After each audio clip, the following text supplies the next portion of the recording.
అందరికీ నమస్కారం.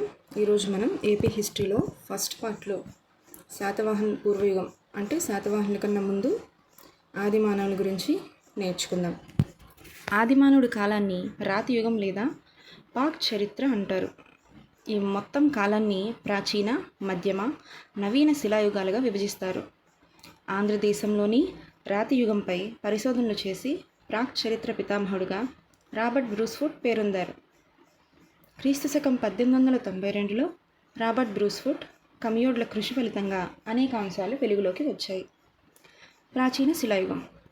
ప్రాచీన శిలాయుగంలో ఆది మానవుడు మొరటు రాళ్లను పెచ్చులుగా కొట్టి ఆయుధాలుగా వాడాడు. వాటిని ఛేదకాలు, దరకాలు, చేతిగొడ్డళ్ళు, గీకుడు రాళ్ళుగా చరిత్రకారులు వర్ణించారు. అలాంటి పాత రాతియుగ పనిముట్లు నందికనుమ వద్ద అధిక మొత్తంలో లభ్యమయ్యాయి.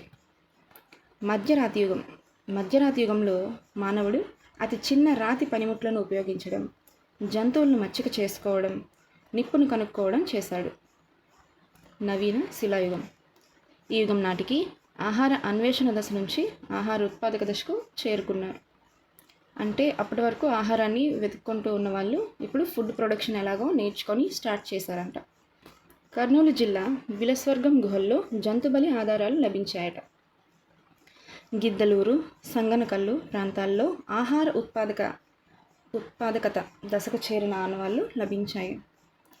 మహబూబ్ నగర్ జిల్లాలోని ఉట్నూరు, అనంతపురం జిల్లాలోని పాల్వాయి ప్రాంతాల్లో మసిదిబ్బలు లేదా బూడిద దిబ్బలు నాటి పశుపాలక సమాజ ఆచారాలను తెలుపుతున్నాయి. ఏం లేదండి, బూడిద దిబ్బలు, మసిదిబ్బలు అంటే పేడ పిడకలు ఉంటాయి కదా, వాటిని కాల్చి ఆ బొగ్గు, ఆ మసిని దిబ్బలుగా పేర్చి ఉండడాన్ని మన వాళ్ళు కనుక్కున్నారు. ఈ 3 యుగాల్లో ఏవి ఎక్కడ దొరికాయి, ఎప్పుడు ఏది స్టార్ట్ అయింది, నిప్పు ఎప్పుడు కనుక్కున్నారు, ఇలాంటివన్నీ చాలా ఇంపార్టెంట్ అన్నమాట. ఆ ప్లేసెస్ కూడా ఇంపార్టెంట్, మీరు నోట్ చేసుకుంటే చక్కగా మీకు ఎంతో పనికొస్తాయి. రాక్షస గుళ్ళ యుగం. రాతియుగ మానవుడు నిర్మించిన సమాధులను రాక్షస గుళ్ళు అంటారు. వాటిలో 12 రకాల సమాధులు బయలుపడ్డాయి. వాటిలో డాల్మన్లు, మెన్హీర్లు, సర్కోఫగీలు, శిస్తులు, గుండ్రని రాళ్ళు లాంటివి ఉన్నాయి. ఇప్పుడు ఈ రాక్షస గుళ్ళు చాలా ఇంపార్టెంట్ అండి. దేన్ని ఏమంటారు అనేది కూడా మీరు నోట్ చేసుకోండి, ఎగ్జామ్ పరంగా చాలా ఇంపార్టెంట్. శవాన్ని రాతి పెట్టెలో పెట్టి భూమిలో పాతి పెడితే దానిపై పెద్ద బండరాయిని పెడితే దాన్ని మెన్హీర్ అంటారు. శవాన్ని మూత ఉన్న రాతి పెట్టెలో అంటే ఒక రాక్ బాక్స్ తయారు చేసి దానికి మూత వేసి భూమి పైన దాన్ని ఉంచితే దాన్ని డాల్మన్ అంటారు. మట్టితో తయారు చేసిన పెట్టెలో శవాన్ని ఉంచితే సర్కోఫగి అంటారు.